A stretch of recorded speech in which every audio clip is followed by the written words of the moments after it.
যে প্যাসকেলের মানববন্ধন হবে, আমাদের অফিসে সবাইকে থাকতে হবে, তাই সবাই চলে আসেন। অলরেডি মানববন্ধন শুরু হয়ে গেছে।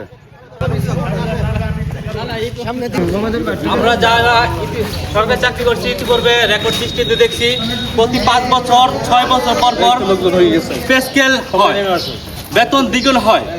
কিন্তু 2015 সালে সর্বশেষ পে স্কেল নির্ধারিত হয়েছে। তারপর দিয়ে এখন 2026 সাল, 11 বছর চলছে, এখনও পে স্কেল সরকার দিবে বলছে, আমাদেরকে মূলা জ্বলাচ্ছে, মূলা দেখাচ্ছে, কিন্তু পে স্কেল দিচ্ছে না।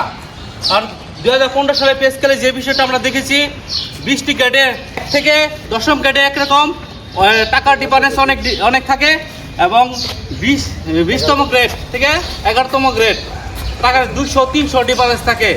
এবং সর্বশেষ যে আমরা নকশা দেখেছি, সেই নকশা তো একই অবস্থা দেখা গিয়েছে যে পে স্কেলে আমরা সারা বাংলাদেশে প্রত্যেকটা জেলায় উপজেলায় আন্দোলন হচ্ছে।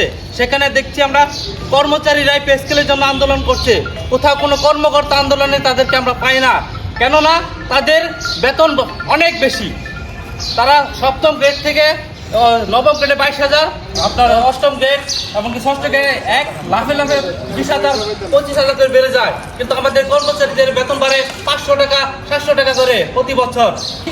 আমরা চাচ্ছি 9ম পে স্কেল একটা বৈষম্যমুক্ত বাংলাদেশ হোক, বৈষম্যমুক্ত পে স্কেলের দ্রুত পে স্কেল ঘোষণা করা হোক। এমনকি আমরা চাচ্ছি আমাদের উপজেলার সকল কর্মকর্তারাও যেন আমাদের এই পে স্কেলের মানববন্ধনে, আন্দোলনে, কর্মসূচিতে একত্রিত হয়। ধন্যবাদ সবাইকে। আরেকটা বিষয়, আমরা যে বাজার করি একজন কর্মকর্তা একই বাজার করে, তাদের জন্য আলাদা বাজার নাই, আমাদের জন্য আলাদা বাজার নাই, আমরা একই বাজার থেকে আমাদের বাজার করতে হয়। আমরা যদি এই সাধারণ বেতন নিয়ে যে বাজার করতে যাই, একজন কর্মকর্তারা সে একই বাজার করে, তাদের পকেটে তারা যে জিনিস কিনতে পারে আমরা সেই জিনিস কিনতে পারি না, আমাদের বউ বাচ্চাদেরকে সেই জিনিস খাওয়াতে পারি না। কেন? আমরা কি মানুষ না? কেন এরকম বৈষম্য থাকবে? এতে আমাদের দাবি মানতে হবে, 9ম পে স্কেল দিতে হবে এবং বৈষম্য দূর করতে হবে। এই কথা রেখে আমাদের কর্মসূচি অব্যাহত থাকবে ইনশাল্লাহ।